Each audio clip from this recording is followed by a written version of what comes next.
सभापति महोदय, सदन में आज शिक्षा जैसे महत्वपूर्ण विषय पर बहस हो रही है।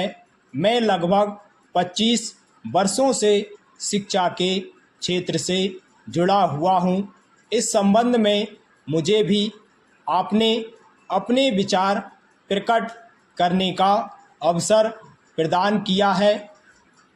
इसके लिए मैं आपका हृदय से आभार प्रकट करना चाहता हूँ। मैं शिक्षा मंत्री महोदय द्वारा प्रकट किए गए विचारों से पूर्णतया सहमत नहीं हूँ।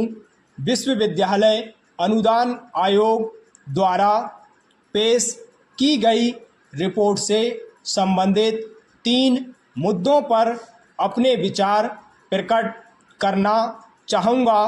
पहला, हमारी शिक्षा प्रणाली में बुनियादी सुधार लाने की आवश्यकता है, जिसका रिपोर्ट में भी जिक्र किया गया है। दूसरा, विद्यार्थियों में व्याप्त असंतोष को हटाना तथा तीसरा, शिक्षकों के लिए विकास कार्यक्रम तैयार करना है। मैं समझता हूँ कि कई वर्षों से शिक्षा प्रणाली में परिवर्तन नहीं किया गया है। देश की परिस्थितियों को ध्यान में रखकर शिक्षा प्रणाली बनाई जाती है।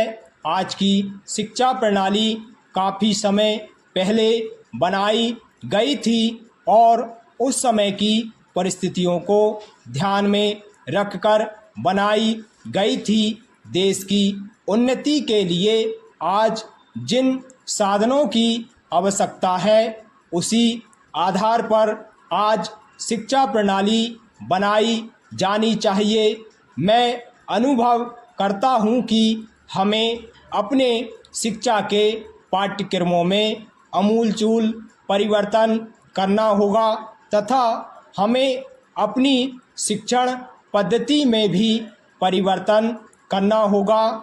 पैरा अध्यक्ष महोदय, मैं आपसे निवेदन करना चाहता हूं कि शिक्षा जैसे महत्वपूर्ण विषय पर चर्चा करने के लिए कुछ अधिक समय दें, ताकि सभी सदस्यों को अपने विचार प्रकट करने का अवसर मिल सके और इस संबंध में कोई ऐसी नीति बन सके जिससे देश को लाभ मिल सके।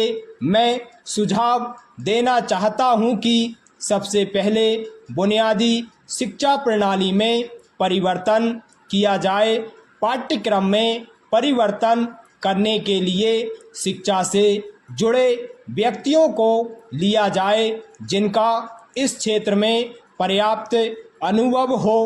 जब तक अनुभवी व्यक्तियों को शिक्षा प्रणाली में परिवर्तन करने के लिए नहीं चुना जाएगा, कोई ठोस परिवर्तन शिक्षा में नहीं हो पाएगा। हमारे मंत्री महोदय जब जिले या प्रांत का दौरा करने जाते हैं तो रेस्ट हाउस में जाकर ठहरते हैं। देहातों में जाएं तो उनको असली हालत का पता चले, लेकिन वे रेस्ट हाउस में जाकर ठहरते हैं ताकि उनको कहीं लू ना लग जाए। इसलिए मैं निवेदन करता हूं कि उनको गांवों में जाना चाहिए। वहां जाकर उनको किसानों की तकलीफ़ों का एहसास हो। स्टॉप।